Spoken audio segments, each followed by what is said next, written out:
asalaamu calaykum waraxmatullaahi wabarakaatuh. galab wanaagsan, jimco wanaagsan idilkiinba dhegeystayaal. qodobada warka galabnimo aad ku maqli doontaan waxaa ka mid ah nin lagu helay ee lacag faalis ah oo maxkamadda lasoo taagayo. madaxweynaha dalka oo ka tacsiyadeeyey geerida Robert Mugabe. Nairobi oo lagu sheegay ismaamulka ugu horeeya ee caruurta lagu xadgudbo. agaasimaha dacwad soo oogidda oo amray in la sii daayo nin ay qashay gaajo awgeed. dowladda oo caddeysay inaan la hor istaagi karin howlgallada keynta Mao. qodobada akhbaaraadka dibadda waxaa ka mid ah ra-iisul wasaaraha Soomaaliya oo magaalada Dhuusamareeb si rasmi ah uga furay shirka shirweynaha dib u heshiisiinta Galmudug. maxkamadda ICJ oo 2 bilood dib u dhigtay kiiska badda ee Kenya iyo Soomaaliya. intaasi aad maqasheen dhageystayaal waxay ahaayeen qaar ka mid ah qodobada warkayaga galabnimo kuwada ugu waaweynaa. waa galabnimo jimco ah, taariikhduna ay ku asteysan tahay 6 bisha 9 ee Sebtembar sanadka 2019. galabnimadan waxaa idin waramaya anigoo Cabdiqafaar Habi ah. imikana ku soo dhawaada warkaasi faahfaahintiisa oo dhameystiran.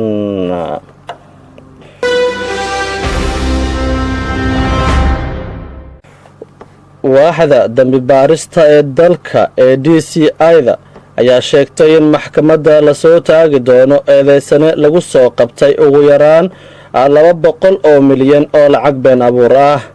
ninkan ayaa gacanta lagu dhigay xilli uu ku sugnaa xaafadda Kilileshwa ee magaalada Nairobi.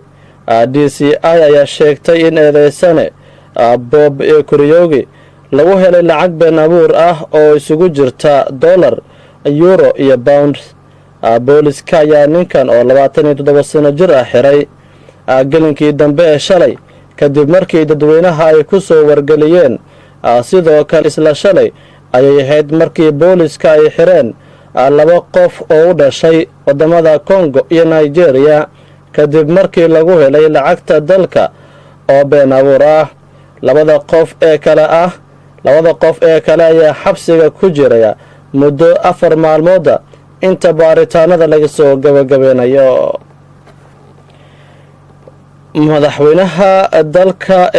madaxtooyada dalka looga aramiyo ee State House ayaa qoraalo ay soo dhigtay baraha rasmiga ay ku leedahay Facebook iyo Twitter-ka.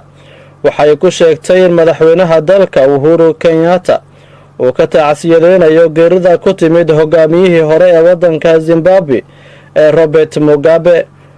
Kenyatta ayaa sheegay in dowladda iyo jamhuuriyadda Kenya wakiilka oo tacsiyadaasi u diray dowladda, shacabka Zimbabwe iyo qoyskii uu ka baxay mas'uulkan. hogaamiyaha dalka ayaa xusay in uu murugada la qaybsanayo dadka iyo dowladda Zimbabwe. waxa uu Mr. Mugabe ku tilmaamay halyey geesi ahaa oo u soo dagaalamay madax banaanida dalkaasi si weyn loo xasuusan doono. warbixin cusub oo la soo saaray ayaa lagu sheegay in ismaamulka Nairobi uu ugu horeeyay liiska dowlad deegaanada dalka marka la eego xadgudubyada lagula kaco caruurta. daraasadkan waxaa sameysay hay'adda Childline Kenya waxaana lagu xusay in sanadkii hore 2018 gudaha caasimadda dalka laga soo tabiyay ilaa 52 kiisas ah oo la xiriira tacadiyo ee ka dhanaha caruurta. waxaa liiskan ee nambarka 2 iyo 3 ka galay ismaamulada Kiambu iyo Bungoma oo mid waliba ee lagu diiwaangeliyay dhacdooyin kala ah 23 iyo 19 kiisas. xadgudubyada ugu badan ee loo geysto caruurta ku nool ismaamuladan ayaa kala ah afduub, jirdil iyo in xilli hore si khasab ah loogu guuriyo. guud ahaan wadanka sanadihii 2017 iyo 18 waxaa la soo tabiyay 2835 oo ah kiisas ku saabsan xadgudubyo caruurta loo geystay. dadka falalkan lagu eedeeyey ayay da-dooda u dhaxaysaa 10 ilaa iyo 35 sano. waxyaabaha falalkan loo aaneeyey waxaa ka mid a mas-uuliyadda waalidnimo oo hooseyso, shaqo-la-aanta, isticmaalka daroogada iyo cuqdad ka dhalatay dhibaatooyin la geystay. agaasimaha waaxda dacwad soo oogidda dalka Mr. Nuruddin Xaaji ayaa amar ku bixiyey in xabsiga laga sii daayo nin lagu xiray ismaamulka Tharaka kadib markii lagu eedeeyey inuu ay qalay.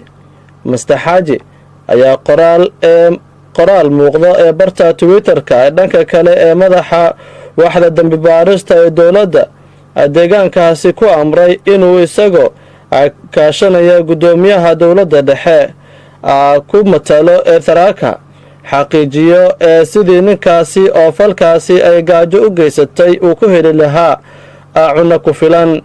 eedeysane Mr.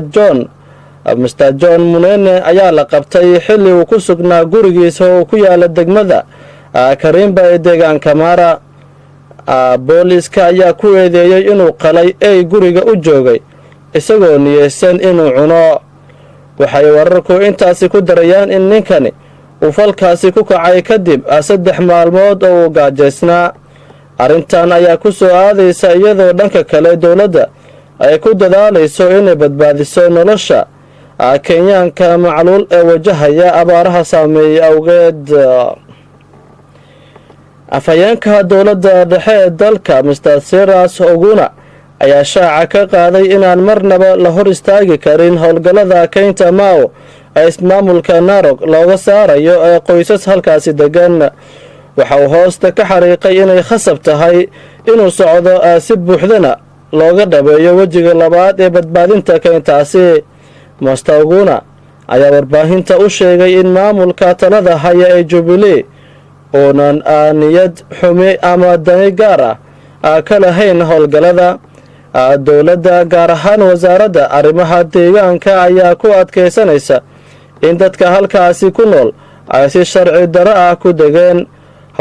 howlgalka afhayeenka dowladda ayaa ku soo beegmaya kadib markii qaar ka mid a siyaasiyiinta gobolka Rift Valley ay walaac ka muujiyeen howlgallada socdo. sidoo kale Mr. Oguna ayaa carabka ku adkeeyey in mowqifka dowladda uu yahay in howlgallada la sameynayo ay sharciga waddanka u degsan waafaqsan yihiin, sidaas awgeedna ay sii soconayaan.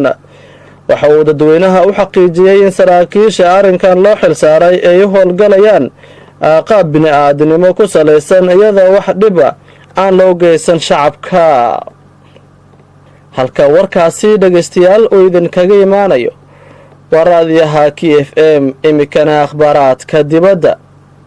ra-iisul wasaaraha Soomaaliya Xasan Cali Khayre ayaa magaalada Dhuusamareeb si rasmi ah uga furay shirweynaha dib u heshiisiinta Galmudug oo ay ka qayb galayaan ergo matalaysa dhammaan reer Galmudug.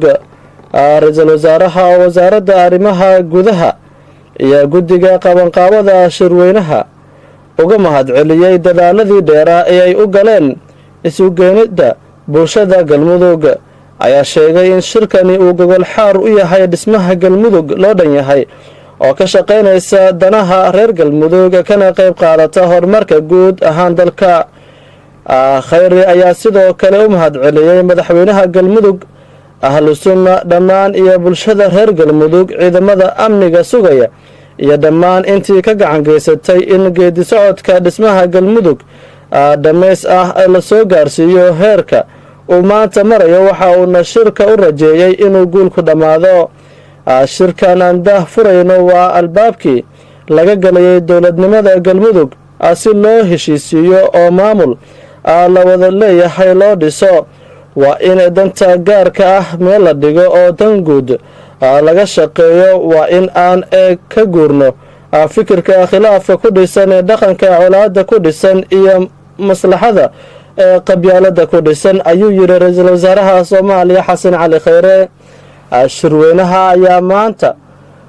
shirweynaha ayaa inta uu socdo waxa ay reer Galmudug uga tashanayaan dhismaha dowlad goboleedka Galmudug iyo qabsoomidda doorasho xor iyo xalaal oo horseeda in maamulka ay dhisanayaan uu noqdo maamul ku hogaamiya wadada horumarka xiriir wanaagsan la leh dowladda federaalk Soomaaliya.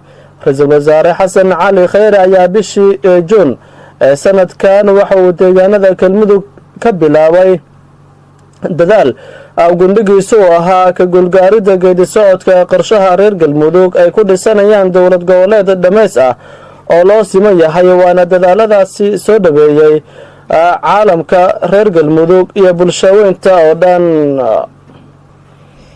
Maxkamadda Cadaaladda Adduunka ICJ oo la filayay in Isniinta soo socota ay bilowdo dhageysiga kiiska badda ay ku muransan yihiin Kenya iyo Soomaaliya ayaa muddo 2 bilood dib u dhigtay. Xukuumadda Nairobi ayaa maxkamadda ka codsatay in kiiska dib loogu dhigo muddo sanad ah si ay u qorato qareeno cusub, sida ay sheegtay warbaahinta Kenya. Kiiskan oo meel xun ay gaarsiiyay xiriirka labada dal ayaa la filayaa in maxkamadda ay go'aan ka gaarto cidda leh aagga badda ee lagu muransan yahay. Danjire Cali Siciid Fiqi oo ah safiirka Soomaaliya ee Midowga Yurub ayaa sheegay in dowladdiisa aan lagala tashan go'aanka, balse aanay wax dhib u arkin.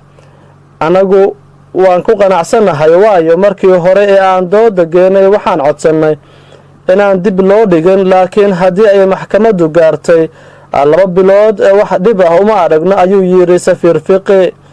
Dacwadda ayaa hadda lagu wadaa inay maxkamadda dhageysigeeda bilowdo 4 bisha 11 ee sanadkan. Waxaa geeriyooday madaxweynihii hore ee dalka Zimbabwe Robert Mugabe kadib xanuun muddo badan hayay, sida ay xaqiijiyeen qaar ka mid ah eheladiisa oo la hadlay qaar ka mid ah warbaahinta caalamka.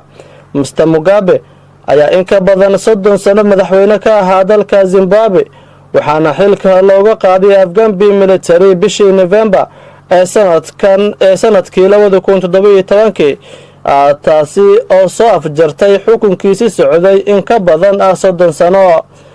Robert Mugabe wuxuu ahaa 95 sano jir ee wuxuu dhashay 21 bishii labaad sanadkii 1924, xilligaasi oo Zimbabwe loo garanayay Rhodesia, waxaana uu xabsiga ku jiray in ka badan 10 sano kadib markii uu eedeeyay dowladda gumeystaha ee Rhodesia sanadkii 1964. Sanadkii 1973 isagoo xabsi ku jira ayaa loo doortay madaxweynaha xisbiga ZANU ee Zimbabwe, kaasi oo ka mid ahaa asaasiyaashiisii. guud ahaan dhegeystayaal warkii galabnimo ayaa intahay inooga eg. galabta waxaa idin waramayay anigoo Cabdiqafaar Habiya. intayna ku kulmi doono dhegeystayaal warkan warka xiga maalinka beri ah. saaxiibayaal waa saaxiibkiin Habiya oo idinkaga tagaya sidaas iyo nabadgelyo.